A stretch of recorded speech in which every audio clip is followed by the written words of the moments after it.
जय श्री राधे भक्तों। देवताओं और दैत्यों ने मिलकर के समुद्र मंथन किया। उनके ऐसा करने के बाद लक्ष्मी जी पृथ्वी पर आईं और देवताओं को उनकी शक्ति वापस दी। उस समय इंद्रदेव का राज्याभिषेक हुआ और उन्होंने इस स्तोत्र से भगवती महालक्ष्मी की स्तुति की। विष्णु पुराण में ये पहला लक्ष्मी जी का स्तोत्र है जो बहुत ही प्रभावशाली है। इसका नियमित पाठ करने वाला व्यक्ति कभी भी दरिद्र नहीं हो सकता। तो चलिए शुरू करते हैं माँ लक्ष्मी का ये अद्भुत स्तोत्र हिंदी अर्थ के साथ। सिंहासन गतः शक्र संप्राप्य त्रिविधम पुनः देवराज्ये स्थितो देवी तुष्टावाब्ज कराम ततः। अर्थात इंद्र जी ने स्वर्गलोक में जाकर फिर से देव राज्य पर अधिकार पाया और राज सिंहासन पर आरूढ़ हो पद्म हस्ता श्री लक्ष्मी जी की स्तुति इस प्रकार की। इंद्र उवाच नमस्ये सर्वलोकानां जननीमब्ज संभवाम श्रियमुन्निद्र पद्माक्षी विष्णु वक्ष स्थल स्थिताम। अर्थात संपूर्ण लोकों की जननी विकसित कमल के सदृश्य नेत्रों वाली भगवान विष्णु के वक्षस्थल में विराजमान कमलोद्भवा श्री लक्ष्मी जी को मैं नमस्कार करता हूँ। पद्मालयाम पद्मकराम पद्मपत्र निभेक्षणाम वंदे पद्ममुखीम देवी पद्मनाभ प्रियामहम। अर्थात कमल ही जिनका निवास स्थल है, कमल ही जिनके कर कमलों में सुशोभित है तथा कमल दल के समान ही जिनके नेत्र हैं, उन कमलमुखी कमलनाभ प्रिया श्री कमला देवी की मैं वंदना करता हूँ। त्वं सिद्धिस्त्वं स्वधा स्वाहा सुधा त्वं लोक पावनी संध्या रात्रि प्रभा भूतिर्मेधा श्रद्धा सरस्वती। अर्थात हे देवी, आप सिद्धि हो, स्वधा हो, स्वाहा हो, सुधा हो और त्रिलोकी को पवित्र करने वाली हो। आप ही संध्या रात्रि प्रभा विभूति मेधा श्रद्धा और सरस्वती हो। यज्ञ विद्या महाविद्या गुह्य विद्या च शोभने आत्म विद्या च देवी त्वं विमुक्ति फलदायिनी। अर्थात हे शोभने, यज्ञ विद्या यानी कर्म कांड, महाविद्या यानी उपासना और गुह्य विद्या यानी इंद्रजाल आप ही हो और हे देवी आप ही मुक्ति फलदायिनी आत्म विद्या हो। आन्वीक्षिकी त्रयी वार्ता दंडनीतिस्त्वमेव च सौम्या सौम्यैर्जगद्रूपैस्त्वेत्त देवी पूरितम। अर्थात हे देवी, आन्वीक्षिकी यानी तर्क विद्या, वेदत्रयी वार्ता अर्थात शिल्प वाणिज्य आदि और दंड नीति यानी राजनीति भी आप ही हैं। आप ही ने अपने शांत और उग्र रूपों से इस समस्त संसार को व्याप्त कर रखा है। का त्वन्या त्वामृते देवी सर्वयज्ञ मयं वपुः अध्यास्ते देवदेवस्य योगी चिंतन्य गदाभृतः। अर्थात हे देवी, आपके बिना और ऐसी कौन स्त्री है जो देव भगवान गदाधर के योग्य जन चिंतित सर्व यज्ञ में शरीर का आश्रय पा सके। त्वया देवी परित्यक्तम सकलम भुवनत्रयम विनष्ट प्रायमभवत् त्वयेदानीं समेधितम। अर्थात हे देवी, आपके छोड़ देने पर संपूर्ण त्रिलोकी नष्ट प्राय हो गई है। अब आपने उसे पुनः जीवन दान दिया है। दाराह पुत्रास्तथागार सुहृद्धान्य धनादिकम भवन्ते तन्महाभागे नित्यम त्वद्वीक्षणान्नणाम। अर्थात हे महाभागे, स्त्री पुत्र ग्रह धन धान्य तथा सुहृद ये सब आपके ही दृष्टिपात से मनुष्यों को मिलते हैं। शरीरारोग्यमैश्वर्य मरिपक्षशयः सुखम देवी त्वद्दृष्टि दृष्टानाम पुरुषाणाम न दुर्लभम। हे देवी, आपकी कृपा दृष्टि के पात्र पुरुषों के लिए शारीरिक आरोग्य, ऐश्वर्य, शत्रु पक्ष का नाश और सुख आदि कुछ भी दुर्लभ नहीं है।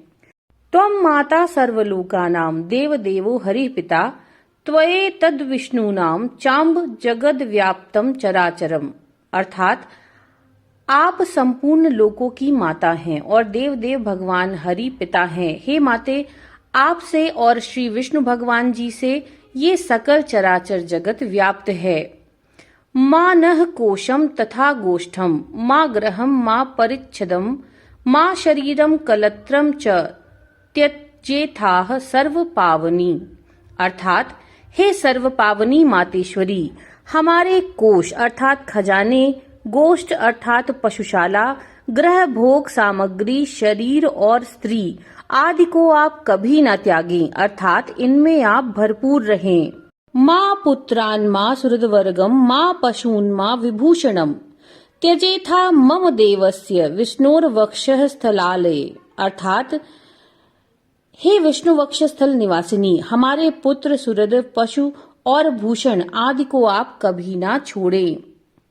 सत्वेन सत्य शौचाभ्याम तथा शीलादिभिर्गुणैः त्यज्यन्ते ते नराः सद्यः संत्यक्ता ये त्वयामले। अर्थात हे अमले, जिन मनुष्यों को आप छोड़ देती हैं उन्हें सत्व यानी मानसिक बल, सत्य, शौच और शील आदि गुणों को भी शीघ्र ही त्याग देते हैं। त्वया विलोकिताः सद्या शीलाद्यैरखिलैर्गुणैः कुलैश्वर्यैश्च युज्यन्ते पुरुषा निर्गुणा आपि। आपकी कृपा दृष्टि होने पर तो गुणहीन पुरुष भी शीघ्र ही शील आदि संपूर्ण गुण और कुलीनता तथा ऐश्वर्य आदि से संपन्न हो जाता है। स श्लाघ्यः स गुणी धन्यः स कुलीनः स बुद्धिमान् स शूरः स च विक्रांतो यस्त्वया देवी वीक्षितः। अर्थात हे देवी, जिस पर आपकी कृपा दृष्टि है वही प्रशंसनीय है, वही गुणी है, वही धन्य भाग्य है, वही कुलीन है और बुद्धिमान है तथा वही शूरवीर और पराक्रमी है। सद्यो वैगुण्यमायन्ति शीलाद्याः सकला गुणाः पराङ्मुखी जगद्धात्री यस्य त्वं विष्णुवल्लभे। हे विष्णुप्रिये, हे जगत जननी, आप जिससे विमुख हो जाती हैं उसके तो शील आदि सभी गुण तुरंत ही अवगुण रूप हो जाते हैं। नते वर्णयितुं शक्ता गुणांजीवापि वेदसे प्रसीद देवी पद्माक्षी मास्मान्त्याक्षी कदाचन। अर्थात हे देवी, आपके गुणों का वर्णन करने में तो श्री ब्रह्मा जी की रचना भी समर्थ नहीं है, फिर मैं क्या कर सकता हूँ। अतः हे कमल नयने, अब मुझ पर प्रसन्न होइए और मुझे कभी ना छोड़िए। श्री पराशर उवाच एवं श्री संस्तुता सम्यक प्राह देवी शतक्रतुम शृण्वताम सर्वदेवानां सर्वभूत स्थिता द्विज।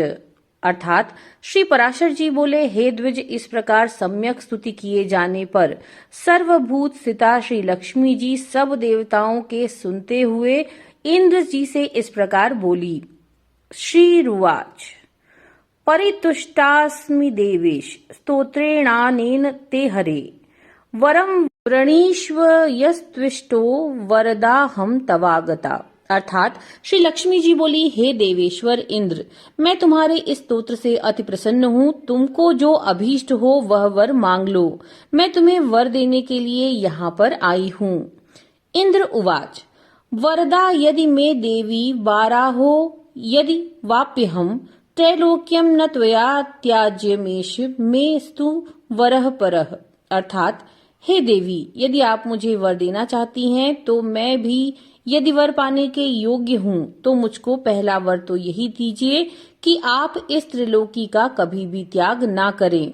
स्तोत्रेण यस्तथैतेन त्वां स्तोष्यत्यब्धि संभवे सत्वया न परित्याज्यो द्वितीयोस्तु वरो मम।